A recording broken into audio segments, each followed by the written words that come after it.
Friends, मेरा नाम है उत्कर्ष सिंह और मैं स्वागत करता हूँ आपका हमारे इस प्यार से चैनल संघर्ष पर। चलिए आगे बढ़ते हैं। जो पिछली वीडियोस में अमेजिंग क्वेश्चन देखे थे थोड़ा हीट के रिलेटेड, ये सर्किट आपके लिए मैं बना रहा हूँ।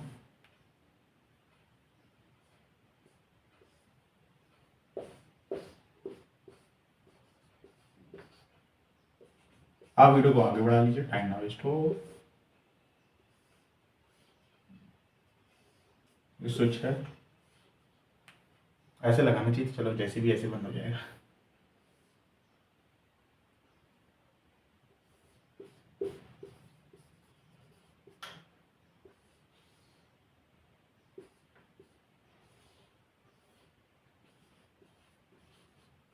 आपको इस सर्किट में बताना है कि जब मैं इसको क्लोज करूंगा स्विच को तो कितनी हीट प्रोड्यूस होगी। ट्राई करिए सवाल को।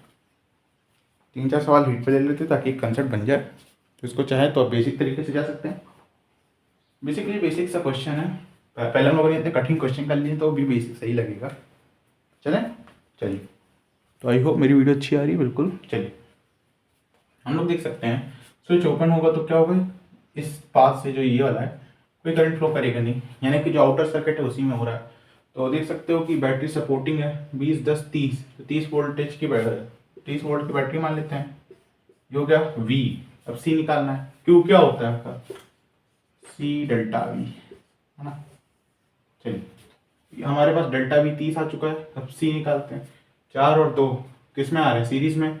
इसको भूल जाओ तो पूरा सीरीज में आ रहा है। तो 4 इंटू 2 8 अपॉन 4 प्लस 2 6 6 1 जा 6 5 जा 8 5 जा 40 माइक्रो कूलम। तो इतना चार्ज इस सर्किट में इस समय फ्लो कर रहा है, ठीक है। यानी कि आप देख सकते हो कि यहाँ पे 40 आएगा, यहाँ -40 आएगा, प्लस प्लस प्लस प्लस ये प्लस 40 आएगा, ये -40 माइक्रो कूलम आएगा।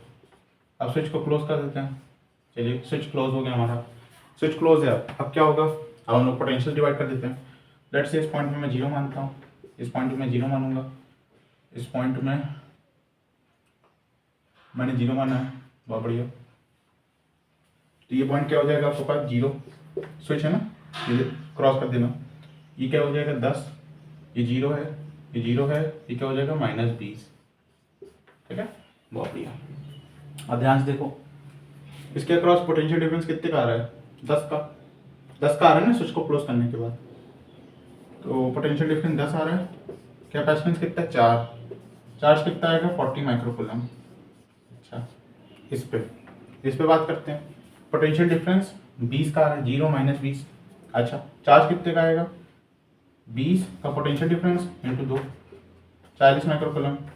तो प्लीज़ एक बात मैं कह देता हूँ, ठीक है, कहीं पोलैरिटी तो नहीं बदल रही, अभी चेक कर लेते हैं। हाई पोटेंशियल पे ये है, यानी कि प्लस अभी भी यही रहेगा, माइनस अभी भी यही रहेगा। ये 0 है, ये -20 है। हाई पोटेंशियल पे 0 होता है, -20 नेगेटिव कम होता है, यानी कि प्लस अभी भी यही रहेगा, माइनस अभी भी यही रहेगा। यानी कि जो आपका डेल्टा क्यू आ रहा है वो क्या आ रहा है, हर एक कैपेसिटर के लिए 0 आ रहा है, यानी कि कोई हीट प्रोड्यूस नहीं हो रही है इस केस में, ठीक है। हाँ लेकिन मैं ये कहना चाह रहा था कि कभी भी मान लीजिए सेम आ जाए चार्ज, लेकिन आप एक बार पोलैरिटी जरूर चेक कर लीजिएगा। क्या पता 20 प्लस नीचे आ जाता तो उसको चेंज मानते, ये नहीं कि 40 ही आ रहा तो 40 ही रहेगा। मान लीजिए प्लस नीचे आ जाता तो चेंज हो जाता वो चीज। जैसे यहाँ पे अगर मान लीजिए बाई चांस यहाँ पे प्लस 40 आ रहा होता तो कितने का चेंज होता, 40 माइनस -40 80 का चेंज होता। इस बात को मैं बताना चाह रहा हूँ। किसी मैग्नीट्यूड समझ जाइएगा, पोलैरिटी देख लीजिएगा प्लेट्स की, वही है जो प्लस थी वही प्लस भी है, अभी भी माइनस तो नहीं हो गई। चलिए तो एक बेसिक सा सवाल था। अब आते हैं नेक्स्ट सवाल पे। नेक्स्ट सवाल आपके लिए ऐसा है, थोड़ा सा डाइपोल से रिलेटेड। ये डाइपोल है P1,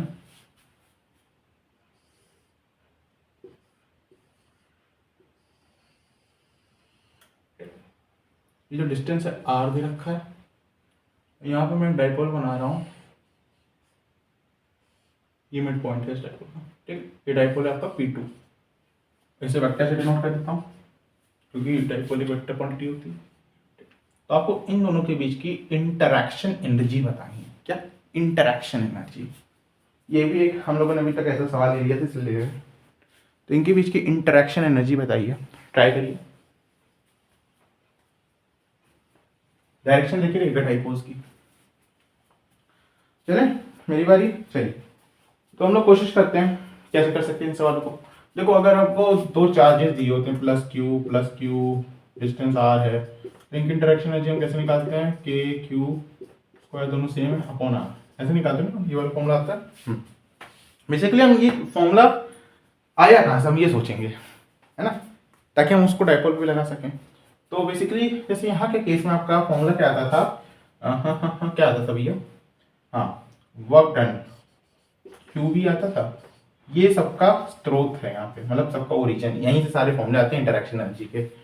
क्यू बी देखो देख सकते हो, क्यू यहाँ पे पोटेंशियल क्या आ रहा है इसकी वजह से, के क्यू बाई आर, देखो यही आ रहा है ना, Q V interaction energy, basically कितना वर्क डन किया ताकि इस एनर्जी में आपकी कन्फिगरेशन बने, ठीक है, वही होता है ना। एक वीडियो में मैंने पूरा अच्छे से एक्सप्लेन किया, आपके बुक्स में भी होगा कि एनर्जी क्या होती है इन दोनों के बीच की, आपने कितना वर्क डन किया इनको इस कन्फिगरेशन में लाने के लिए, वो जाके इनकी इस एनर्जी में जाके स्टोर हो जाता है। तो हम लोग ये निकालते कि कितना वर्क डन हुआ, ऐसे तो एनर्जी निकाल नहीं पाते हो, है ना।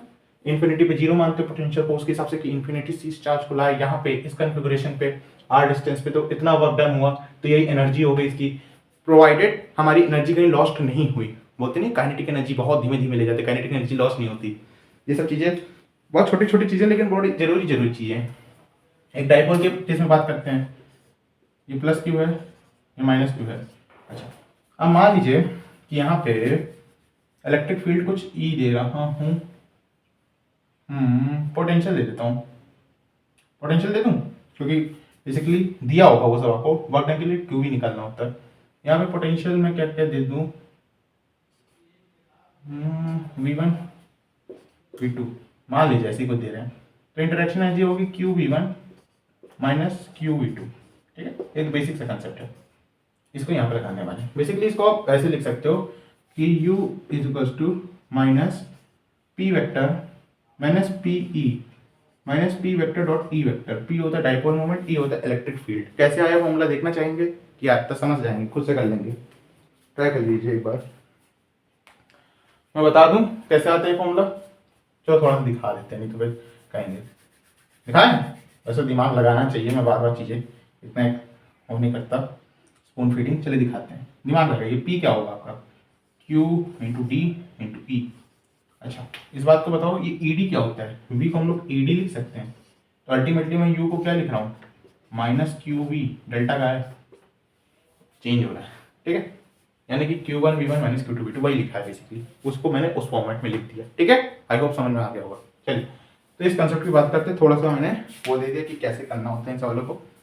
कंसेप्ट बेसिकली ये वाला था, जिससे ये वाला फॉर्मूला भी आया, जिससे ये वाले फॉर्मूले भी आए। तो एडवांस इस पे ही खेलता है, इस बात पर ध्यान रखिएगा। एडवांस आपको एक चीज का नहीं पूछेगा, एडवांस बिल्कुल बेसिक से उठा लेता है सवाल को, तो बेसिक आना चाहिए आप लोग को अच्छे से बिल्कुल। चलिए तो यहाँ पे अगर हम सीधी सी बात करें, अच्छा मुझे सब भूल जाओ, मुझे बताओ इस डाइपोल की वजह से यहाँ पे इलेक्ट्रिक फील्ड कितनी आएगी। तो मैंने पढ़ा था भाई, इसको कंपोनेंट वाइज देख लेते हैं। अब जैसे एक्सियल पे जो ये जैसे डाइपोल है, इसके एक्सियल पे आर डिस्टेंस पे इलेक्ट्रिक फील्ड क्या आती है, KP 2KP on R3, are distance यहाँ से है ना, एक्सियल पे आती है। इक्वेटोरियल पे क्या आती है भाई साहब, KP अपॉन R3। ये सब चीजें डिराइव करा दी जा चुकी हैं, अपनी बुक्स में भी आप देख सकते हैं, मेरी वीडियोस में भी देख सकते हैं। तो एक्सियल पे 2KP बाई R3, इक्वेटोरियल पे KP बाई R3। तो इसका जो एक कंपोनेंट लेंगे, इसके ऐसा आएगा कुछ एक कंपोनेंट, ठीक है। तो एक्सियल पे आ रहा है, इसकी वजह से जो बनेगा electric field 2KP1 cos theta, क्योंकि cos थीटा वाला कंपोनेंट है, अपॉन डिस्टेंस आपको R3 दे रखा है। अच्छा ये भी इलेक्ट्रिक फील्ड आ रही है, ठीक है, क्या आ रही है, इलेक्ट्रिक फील्ड आ रही है। और मैंने आपको यू बताया था क्या होता है, minus P vector dot E vector, यानी कि ई आ गया, पी निकालना है। चलो पी निकाल लो, पी उसका P2 दे रखा है, सीधी सी बात P2। अच्छा अभी भी बात क्लियर नहीं हुई, क्योंकि हम लोग को हर एक चीज का सिग्निफिकेंस देखना है। ये माइनस क्यों दे रखा है, ये P vector dot E vector dot product है, तो ध्यान से देखें। अब बहुत ध्यान से देखिएगा कि जो पी वेक्टर है यहाँ पे, यानी कि ये जो वेक्टर है इसकी डायरेक्शन इस तरफ है, बहुत तमीज से देखिएगा ध्यान से, ठीक है। अगर मैं एक काम करूं, यानी कि इसको ऐसे खोला जा सकता है, minus P E cos alpha लिख रहा हूँ क्योंकि थीटा वहां पे इस्तेमाल में कर रहा हूँ, ठीक है। ये डॉट प्रोडक्ट ऐसे होता है ना, ठीक है। तो अगर मैं बात करूं पी और ई की डायरेक्शन सेम है, डायरेक्शन सेम है, तो भाई कॉस अल्फा की वैल्यू क्या आएगी, अल्फा की वैल्यू क्या आएगी, अगर एंगल सेम है तो भाई अल्फा की वैल्यू आएगी कम से कम 0, ठीक। तो उस केस में कॉस अल्फा 1 हो जाएगा, यानी कि जो माइनस पी ई आएगा। अगर डायरेक्शन अपोजिट है तो क्या होता है, अगर भाई साहब आपकी डायरेक्शन अपोजिट है तो ये अल्फा की वैल्यू पाई आती है भाई अपोजिट डायरेक्शन के लिए 180 डिग्री पे। उस केस में कॉस पाई -1, तो उस केस में u बराबर पी ई आता है। तो इस चीज का भी वहां पे ध्यान देना है, चलिए देते हैं। तो अगर हम कहेंगे तो इसकी वजह से इलेक्ट्रिक फील्ड किस तरफ होती है, दिखा दूं, चलिए यहां दिखाता हूं। ये आपका प्लस क्यू है, ये आपका माइनस क्यू है, एक पॉइंट है आर। अब डिराइव कर चुका हूँ, वापस से समझाने के लिए, आसानी के लिए। चलिए, इसकी वजह से जो डायरेक्शन बता रहा हूँ, देखिए डिस्टेंस किसका काम आ रहा है, इसका। तो इसकी वजह से जो इलेक्ट्रिक फील्ड आएगी वो कहाँ पे आएगी, बाहर की तरफ। माइनस के लिए डिस्टेंस ज़्यादा आ रहा है, इसकी वजह से इलेक्ट्रिक फील्ड आएगी थोड़ी सी कम होगी, यानी कि नेट इलेक्ट्रिक फील्ड कहाँ पे आएगी, बाहर की तरफ। यानी कि जो इलेक्ट्रिक फील्ड की डायरेक्शन यहाँ पे आ रही है वो बाहर की तरफ आ रही है, ध्यान से देखते रहिएगा, ठीक है, बहुत बढ़िया। और जो वेक्टर की डायरेक्शन है वो अपोजिट आ रही है। एंगल क्या बन रहा, पाई, भाई आपका वेक्टर इस तरफ आ रहा है डाइपोल का, इलेक्ट्रिक फील्ड बाहर की तरफ, एंगल क्या हुआ 180 degree, cos alpha -1 minus minus 1, इसलिए यहाँ से पॉजिटिव लिखा है। अगर कुछ सेम होता तो आपको माइनस साइन भी इंक्लूड करना पड़ता, आपको एडवांस ऐसा खेल खेल सकता है, वो दोनों ऑप्शन देगा, माइनस भी देगा प्लस भी देगा, गलती मत कर दीजिएगा, हर एक चीज़ की बारीकी समझिए। चलें, चलिए, तो आई होप ये चीज़ आपको अच्छे से, मेरी वीडियो कैसी आ रही, बिल्कुल सही समझ में आ रही होगी। एक क्वेश्चन और देख लेते हैं, उसके बाद हम वीडियो को वाइंड अप करते हैं। तो ये नोट कर लिया होगा, बारीकी वाला सवाल, छोटी छोटी चीज़ों को ध्यान में रखिए कि माइनस का क्या मतलब है, डॉट प्रोडक्ट का यहाँ पे क्या मतलब है। सीधा वहाँ आंसर लिख देते और एडवांस में 2-3 ऑप्शन आ देते, एक में माइनस आता है, एक में, तो दोनों थोड़ी ना मार्क करते। इस चीज़ का भी ध्यान रखना था।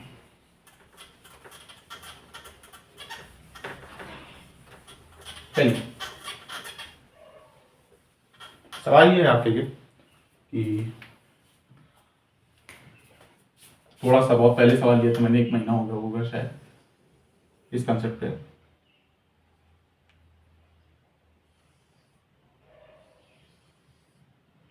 समझ गए होगे आप लोग, नहीं समझे तो अभी समझ जाओगे।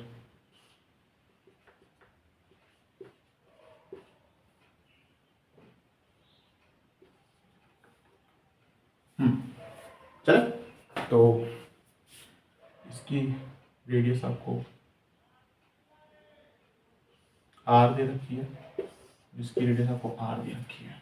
चलो, यानी कि एक आपके पास स्फीयर है, उसके अंदर मैंने छेद किया, कैविटी करी, दोनों के बीच का डिस्टेंस ए आ रहा है, बड़े स्क्वायर की रेडियस बड़ी आ रहा है, छोटे स्क्वायर की रेडियस छोटी आ रहा है, जो कैविटी का रेडियस छोटा आ रहा है, जो यहाँ पे वॉल्यूम चार्ज डेंसिटी है प्लस की वजह से, प्लस चार्जेस हैं, तो उसकी वजह से वॉल्यूम चार्ज डेंसिटी रो दे रखी है। आपको बताना है कि इस इलेक्ट्रॉन पे जो फोर्स लगेगी मैं बता रहा हूँ, कि चलेगा मैं बता रहा हूँ, तो ये दोबारा जो है इस कैविटी की इनर वाली वॉल को कितने टाइम बाद स्ट्राइक करेगा, अगर t बराबर 0 पे चलना स्टार्ट कर रहा है, ठीक है, तो कितने टाइम पे ये इस कैविटी की इनर वॉल पे स्ट्राइक करेगा।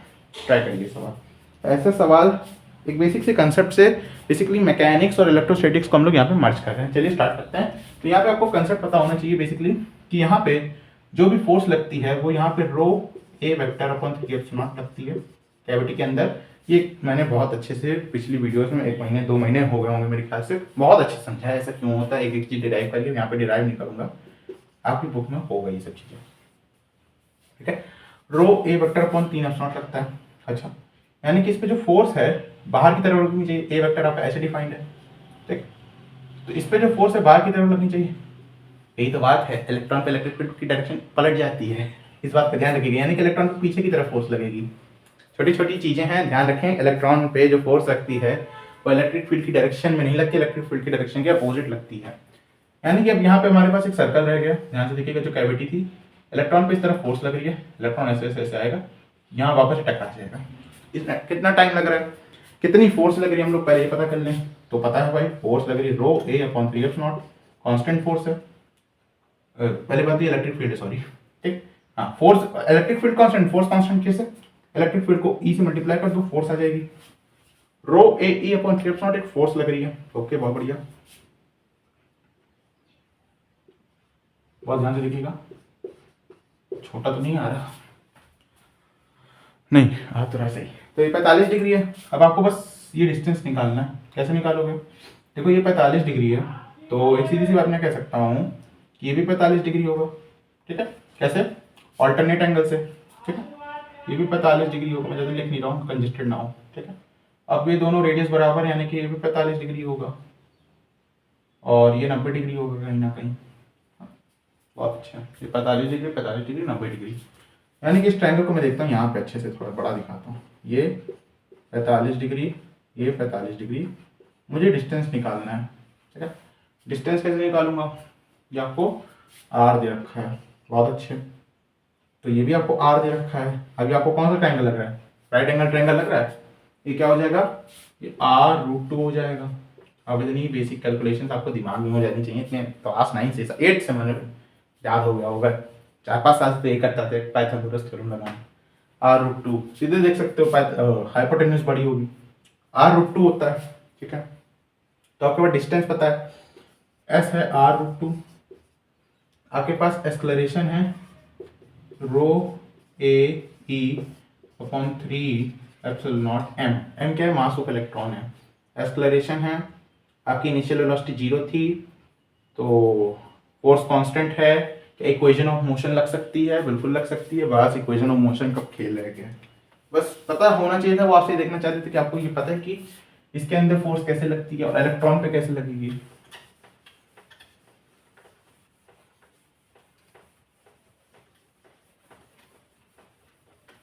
चलिए तो देख लेते हैं,